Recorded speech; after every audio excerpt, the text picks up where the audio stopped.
En este Santo Domingo 34 después de Pentecostés, ya concluimos todo el ciclo en torno a esta luminaria, las fiestas de la luz, que son la Natividad del Señor, la Navidad, y la Teofanía, su bautismo en el Jordán. Ya desde antiguo, desde su primer nombre es Fiestas de la Luz, y surgen en Oriente como una conmemoración ya desde época apostólica, pero que se fue extendiendo en el tiempo. Ese ciclo se fue completando ya cuando se tomó el 25 de diciembre como día para celebrar el nacimiento de Cristo, no cumpleaños de Cristo, no fecha de nacimiento de Cristo, sino día para celebrar el nacimiento de Cristo. Son cosas muy diferentes, pero justamente cuando se incorpora, entonces esa fiesta de la luz estaba centrada en la teofanía, es decir, en la manifestación que Dios hizo, ya sea en su nacimiento, en su bautismo y de todas maneras hasta que se ofreció en la cruz. Esa fiesta tiene una gran importancia porque justamente está en torno a un misterio que solamente nos es accesible por medio de la fe. Por medio de la fe. Todo aquello que atañe a que Dios se hizo hombre, nace de mujer, vive en este mundo, obediente y sujeto a sus padres, y luego se manifiesta al mundo, la hora, el momento oportuno de la manifestación de Dios. Esa hora es un momento para que se complete una obra de Dios, no es una hora cualquiera. Hacia ello iremos caminando cuando avance el año y comencemos mucho más adelante con la precuaresma. Pero aquí en estos domingos, que siguen siendo correspondientes a después de Pentecostés, en este domingo tenemos el de aquel, en este relato aparece como hombre importante, que se acerca a Jesús a decirle, ¿qué tengo que hacer para salvarme? Él le contesta, básicamente los mandamientos. Entonces, ya lo vengo haciendo. Entonces, vende todo, dáselo a los pobres, tendrás un tesoro en el cielo, y sígueme. Después, sígueme. Él se entristeció. El mismo Jesús dijo, qué difícil es entrar al reino de los cielos para los ricos. Entonces todos dicen, y si es así, ¿quién podrá salvarse? Y Jesús dice, lo que es imposible para los hombres es posible para Dios, realizable para el Señor. Entonces, la primera cosa que tenemos que tener en cuenta es que Dios nos es accesible por el don de la fe. Porque podemos creer en un Dios inventado por nosotros, podemos elevar falsamente a la categoría de Dios a una de las cosas que a nosotros nos gustan, que nos caen bien, inclusive hasta una persona de este mundo que nos parezca, como se suele decir popularmente, un ídolo. Una persona a la cual uno pretende disimular todo defecto y toda humanidad y hacerse un falso Dios. No, una cosa es tener admiración por algo bueno que tenga otra persona y otra cosa es hacerse un falso Dios de él. Eso es un gran pecado y una muestra de ausencia total, no solo de fe, sino también de temor de Dios. Y es aquí donde es fundamental que prestemos atención y lo memoricemos y lo rememoremos a lo largo del día. Sin temor de Dios, la fe no echa raíces. El temor de Dios nos ayuda a ser conscientes del aquí y ahora. Por el temor de Dios, nosotros decimos, Dios es Dios y nosotros no. Dios tiene todo en su mano, nosotros no tenemos nada. ¿Qué depende de nosotros? Que salga el sol, que tengamos vida. En absoluto. Hasta por más que nos cuidemos la salud, si el Señor así lo dispone, quedamos sin ella. Y a veces por más que tratemos de destruirla, si el Señor nos quiere proveer de ella, también va a triunfar la mano de Él, porque es Él el hacedor de todas las cosas. Que nos da la libertad, nos da el albedrío para elegir entre un bien y otro bien mejor, pues la libertad nunca está para elegir el mal, la pérdida de la libertad. Uno cuando elige el mal pierde la libertad, se vuelve esclavo del príncipe de este mundo, esclavo del caos, del desorden, del diablo.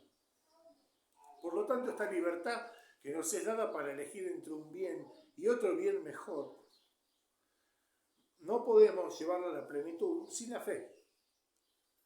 Es decir, los mandamientos, por un lado, nos están hablando de lo que podemos llamar obras buenas, expresadas algunas de una manera positiva, otras negativas. Honrarás padre y madre, no matarás.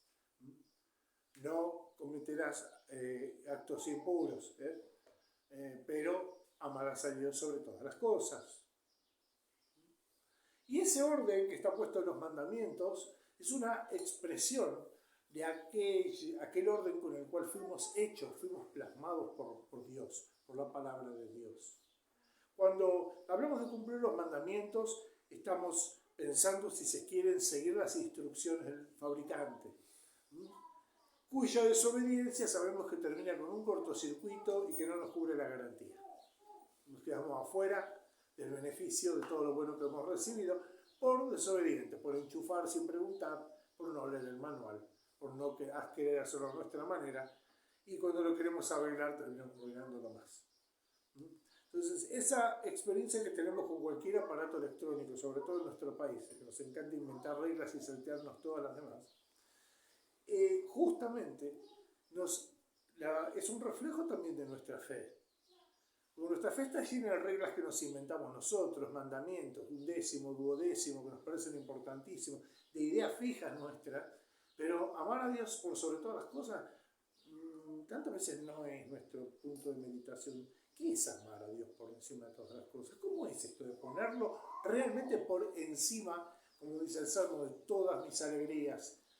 Si no pongo que se me paralice la mano derecha, que se me pegue la lengua al paladar, si no pongo a Jerusalén por sobre todas mis alegrías, dice el Salmo. Así de duro, así de estricto, así de violento, se presenta muchas veces el reino de los cielos, inclusive la palabra.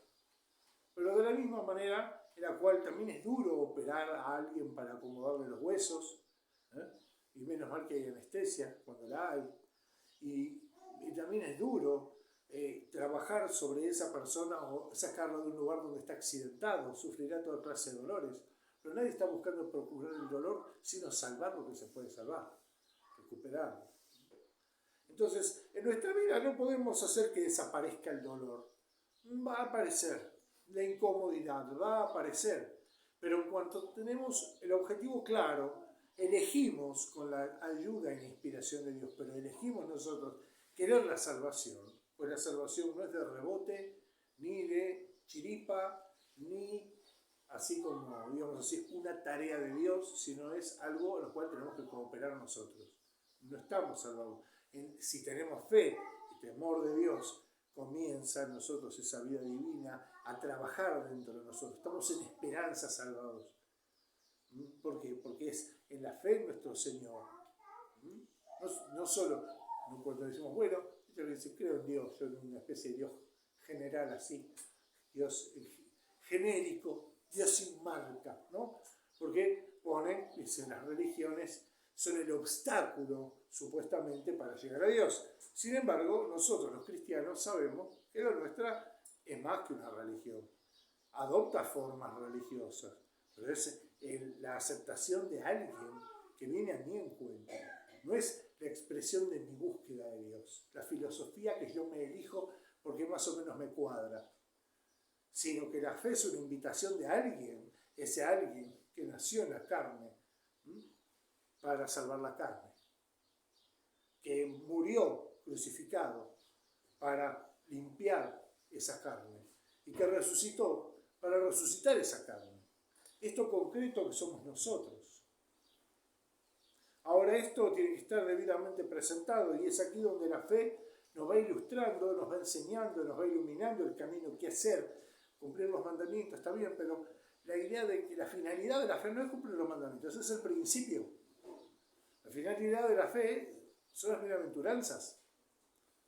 Es realmente vivir del reino, vivir de esa gratuidad, esa ese regalo para el cual nos preparamos para recibir, en el mejor de los casos, o pedimos a que otros nos ayuden, pues nuestro esfuerzo no puede suplir la ayuda de Dios, pero la ayuda de Dios no puede suplir nuestro esfuerzo.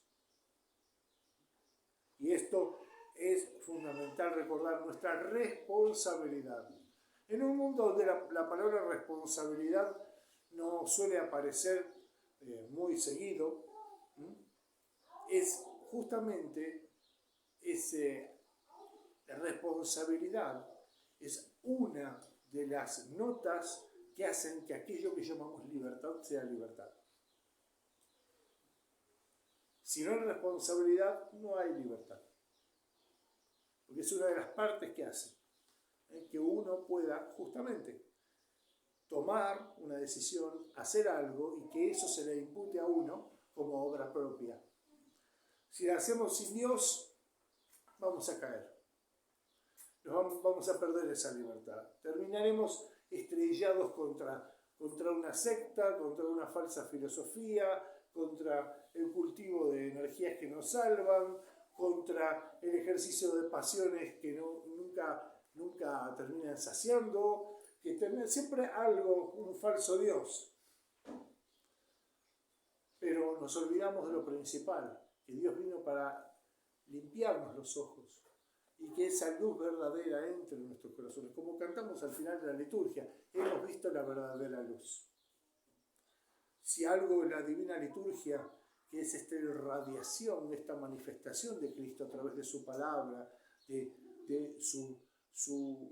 los cantos que lo celebran, los ritos que lo explican, los signos que lo hacen presente y los sacramentos que lo traen y justamente lo dispensan, si todas esas cosas no han logrado impresionar nuestra alma es porque estamos ciegos en el interior.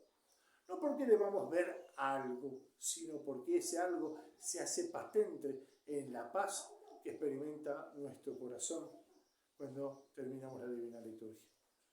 Cuando hemos recibido esa gracia celestial, que no la podemos manejar, solo podemos acogerla si nos disponemos. Solo podemos hospedarla si nos entregamos a su acción. El Espíritu Santo no resiste violencia. En cuanto queremos manejarlo, ya se va. Solamente podemos acogerlo como si fuéramos un árbol que deja sus ramas quietas para que los pájaros no se ahuyenten. Es así como Dios viene a nosotros, tan disímil como un pájaro en una rama, y por otro lado está en su hogar, porque somos templos suyos. Por eso, al mirar la humildad de nuestra carne y nuestra limitación, nuestra enfermedad, nuestro pecado, no nos olvidemos que el Señor se vistió de esta misma carne, desprovista de todo defecto, para señalarnos lo que tiene para nosotros. Ha venido a pescarnos a este mundo, ha venido a enlazarnos a su carne, para que nos hagamos parte de él. Y esto es algo que debemos de celebrar y agradecer.